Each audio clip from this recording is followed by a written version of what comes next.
Bienvenue sur la chaîne JCF TV qui s'efforce de vous fournir au quotidien des chapitres de la Bible. Nous remercions tous ceux qui ont bien voulu nous encourager en s'abonnant à notre chaîne, et si vous êtes nouveau à nous suivre, abonnez-vous, activez la cloche de notification et like s'il vous plaît les vidéos et partagez autour de vous pour faire connaître la parole de Dieu. Cette chaîne est une chaîne de santé spirituelle qui renforce la connaissance de chacun des enfants de Dieu. Merci à tous de nous aider à partager massivement pour plus de personnes converties à travers l'écoute. Amen. Le Deutéronome, chapitre 17. Tu n'offriras un sacrifice à l'Éternel ton Dieu, ni bœuf, ni agneau, qui ait quelque défaut ou difformité, car ce serait en abomination à l'Éternel ton Dieu. Il se trouvera peut-être au milieu de toi, dans l'une des villes que l'Éternel ton Dieu te donne, un homme ou une femme faisant ce qui est mal aux yeux de l'Éternel ton Dieu, et transgressant son alliance, allant après d'autres dieux pour les servir et se prosterner devant eux, après le soleil, la lune ou toute l'armée des cieux. Ce n'est point là ce que j'ai commandé. Dès que tu en auras connaissance, dès que tu l'auras appris, tu feras avec soin des recherches. La chose est-elle vraie? Le fait est-il établi? Cette abomination a-t-elle été commise en Israël? Alors tu feras venir à tes portes l'homme ou la femme qui sera coupable de cette mauvaise action, et tu lapideras ou puniras de mort cet homme ou cette femme. Celui qui mérite la mort sera exécuté sur la déposition de 2 ou de 3 témoins. Il ne sera pas mis à mort sur la déposition d'un seul témoin. La main des témoins se lèvera la première sur lui pour le faire mourir, et la main de tout le peuple ensuite. Tu ôteras ainsi le mal du milieu de toi.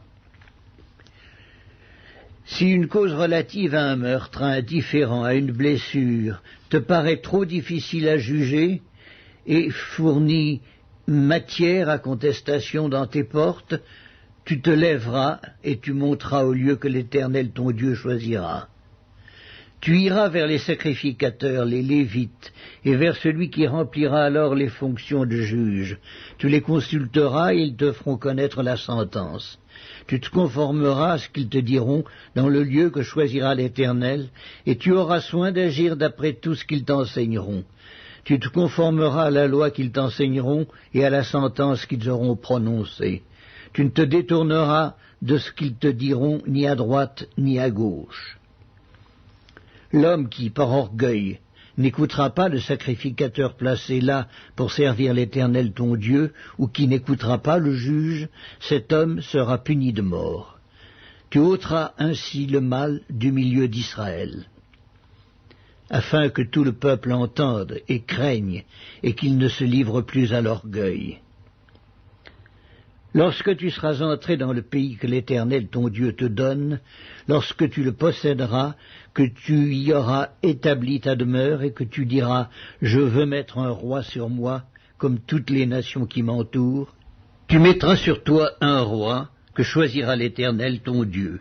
Tu prendras un roi du milieu de tes frères, tu ne pourras pas te donner un étranger qui ne soit pas ton frère. Mais qu'il n'ait pas un grand nombre de chevaux, et qu'il ne ramène pas le peuple en Égypte pour avoir beaucoup de chevaux. Car l'Éternel vous a dit, vous ne retournerez plus par ce chemin-là. Qu'il n'ait pas un grand nombre de femmes, afin que son cœur ne se détourne point. Qu'il ne fasse pas de grands amas d'argent et d'or. Quand il s'assiera sur le trône de son royaume, il écrira pour lui dans un livre une copie de cette loi qu'il prendra auprès des sacrificateurs, les Lévites. Il devra l'avoir avec lui et y lire tous les jours de sa vie, afin qu'il apprenne à craindre l'Éternel son Dieu, à observer et à mettre en pratique toutes les paroles de cette loi et toutes ses ordonnances, afin que son cœur ne s'élève point au-dessus de ses frères, et qu'il ne se détourne de ses commandements ni à droite ni à gauche, afin qu'il prolonge ses jours dans son royaume, lui et ses enfants, au milieu d'Israël.